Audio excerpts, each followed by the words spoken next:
Hey everybody, so I'm very excited for this recipe. We made it a couple nights ago and just needed a little bit of tweaking before I brought it to you. It's phenomenal. If you're on keto, if you're on low carb, and you're missing fried chicken, this is your recipe. Now, I'm doing the Nashville hot fried chicken, so if you're not good with spice, just leave the end off. But with my buttermilk that you'll see, you can still put the hot sauce in there. It's not going to be hot at all. The heat really comes from the oil that you put on it. Now, a couple things. Last time we had some duck fat that we needed to get rid of, so we fried it in that. That was awesome. So I don't know how it's going to work in this vegetable oil. And we're using vegetable oil. I know it's not good for keto or carnivore, purely out of availability. All right, we didn't have any beef tallow, we didn't have any bacon grease, we didn't have anything like that ready to go to do this. So we're using canola oil to fry it in. But one thing I really wanted to show you, and I was very excited about this. This is zero carb breadcrumbs. Now, at our health food store, you can buy a zero carb bag of breadcrumbs, but it was like $6 for one small bag. What we did, we went to Aldi and got their zero carb bread. We already had it because it was the multi-grain seed thing, and Owen hated it. There was no him eating it. So we put this through the food processor on the julienne setting, and so it would take off just a little bit and made fine breadcrumbs. And then Hannah toasted it in the oven, and so made an incredible breading. Like, awesome. And it's only $3.89.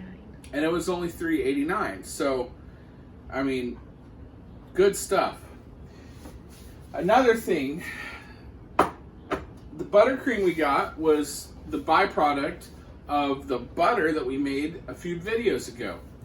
Now, I messed up this go around. I was supposed to reserve the buttercream when I pulled it out from soaking and put it in the sous vide. And I wasn't thinking because the pool was open for the first time since we had our monsoon season. And I was just trying to get out there in a hurry, and I dumped it all. So I'm going to have to make it again just out of milk. So just for the wet mixture, and that's okay. I don't know if that would have a whole lot because it's already soaked in the buttercream. I did use a sous vide machine. I had it set at 167 for 2 hours. It actually went a little bit over because life, and that's fine. If you don't want to use sous vide, just fry the chicken how you normally would. But this is going to be a low carb option, and it is so delicious. When we get to the oil portion, you can adjust those levels however you want. Now, it does call for sugar. We use Swerve brown sugar, which is erythritol, just made to be like brown sugar. Last time we made it, and this is what needed tweaked, the recipe that I based everything off called for 3 tablespoons of cayenne, which, even though I love heat, that's a lot. And then 3 tablespoons of brown sugar. I took 1 tablespoon of cayenne and used 3 tablespoons of brown sugar, and it was just too sweet. It was still very, very good. Enough Hannah was ready to have it again the next night, but we were going away. So it's still really good. This time, I'm only going to do half a tablespoon of cayenne and 1 tablespoon of brown sugar, and then everything else is the same. The black pepper is going to be the same. It's all going to be the same. So let's go ahead and get started on this. I'll show you how it all works. I've had the chicken out cooling a little bit just so I can handle it from the sous vide, because I didn't want to pull it out of the sous vide, throw it in the milk, and it start to curdle the milk. That wouldn't be good for anybody. So it's been sous vide for 2 hours, been cooling down just a little bit. Now we can throw it in the milk. We can get everything going and have some deliciousness. So let's get started. So our wet mix is going to be, yours should be the buttermilk. And then you just, whatever buttermilk you save, you add 2 eggs to it. I added some milk. I eyeballed it as I normally do.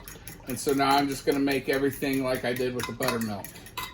All right, so we're gonna let this oil come up to heat. Remember, as always, when I go to move it over, you have your dry hand, you have your wet hand.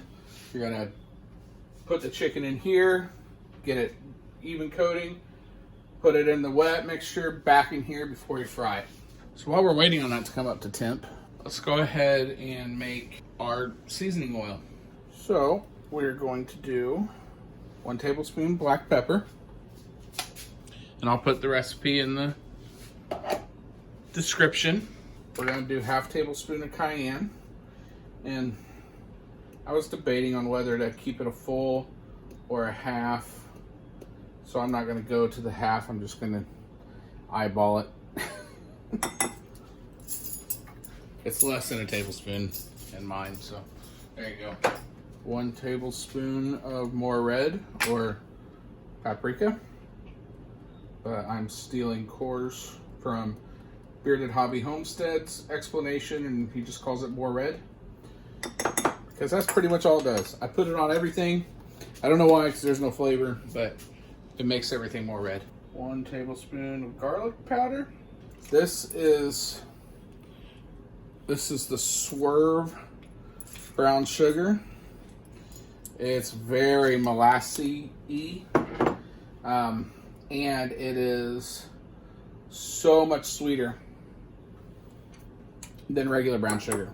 A little goes a long way, definitely. And then a pinch of salt. Now, what we'll do when we're done cooking our chicken, we'll pull some of the oil over into this, and that's what's going to make our oil to brush onto our chicken.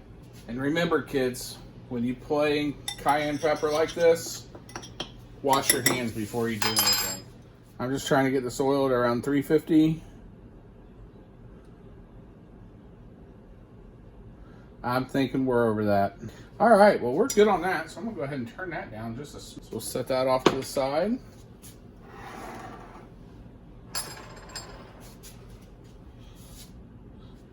Remember, dry, wet, dry.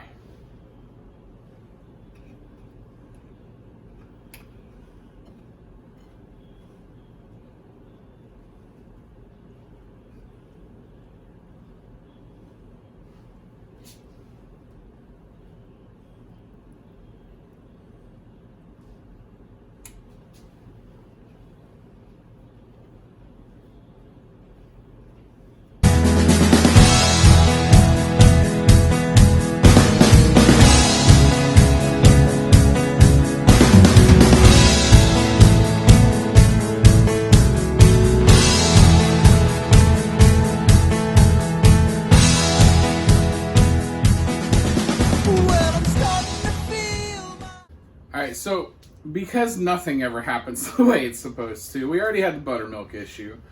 I did not hit record when I was putting the oil together and on the thing. All you do, you take some of the oil that you fried the chicken in, you mix it into the seasonings that you make for the oil, and you use a basting brush, just paint it on. Our lighting's not very good in here, and since I'm not doing this during the day, we're not getting the sunlight come in to help. So I tried to look through the camera. It doesn't look very good, but I will show a picture right here. This is delicious. If you try it, please let me know, whether it's comment below or you go to our Facebook page, Off Kilter Homestead. We're on Facebook, we're on Instagram, we're on Twitter. I usually don't do a whole lot on Twitter, but if I see somebody talk to me, I'll engage on there. I don't know. I kind of miss the whole Twitter thing. Anyway, please let me know if you try it. I'm excited to hear what you think. This is delicious. Please do try it, and look forward to more keto recipes or reviews coming up. I tried some waffles the other day, and people said that they want me to do a full review on it along with some other things, and I'm really excited about that because I found a crap ton of stuff at our local health food store. So we're gonna go there tomorrow, I think, and get some different products to try, and I'm really excited about it. So y'all be self-sufficient, help everyone you can, inconvenience no one, and you have a good day. Bye.